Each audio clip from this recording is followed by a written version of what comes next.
As President Trump's immigration crackdown expands, earlier today, U.S. Border Patrol agents had a shootout with cartel members in Mexico. Take a look at this drone video. It shows Texas officers helping U.S. Border Patrol after cartel members shot at them. And it's on the New Mexico side of the border where our Maria Villarreal filed this report about a rancher couple hoping the Trump administration does good on its promise of building a wall, they say, for their own safety.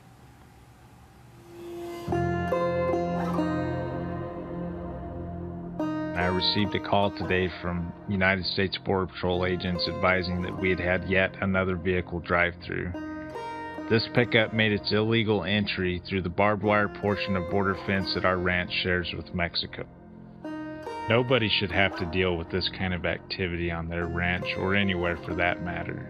Brandy and Russell Johnson live just outside Columbus, New Mexico, on a cattle ranch that shares a border with the northern state of Chihuahua, Mexico.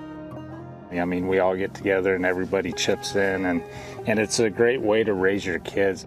They both have law enforcement backgrounds, Russell even serving as a Border Patrol agent. But they never expected to be caught up in the middle of a political battle over the border. In 2019, during President Trump's first term in the White House, funding came through for new construction on the border wall, and the Johnson family fought to be included in the plans. Materials and manpower surged to their portion of the border with a plan to seal up close to 9 miles.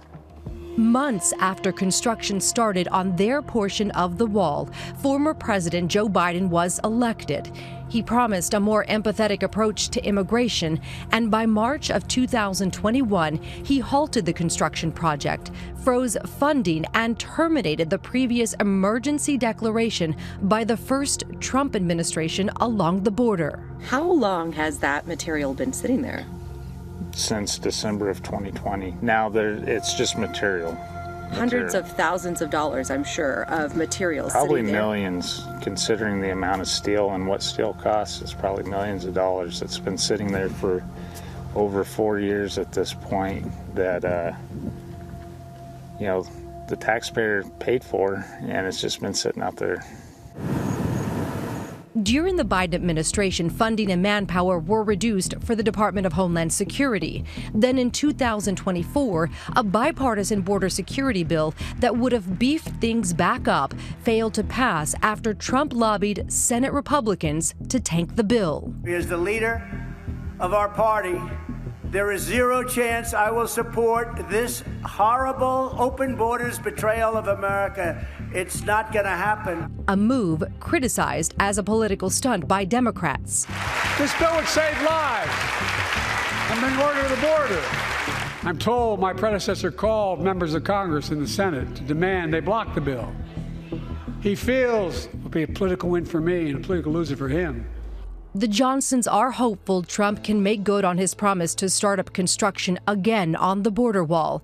But they are acutely aware this takes money and buy-in from both sides of the aisle.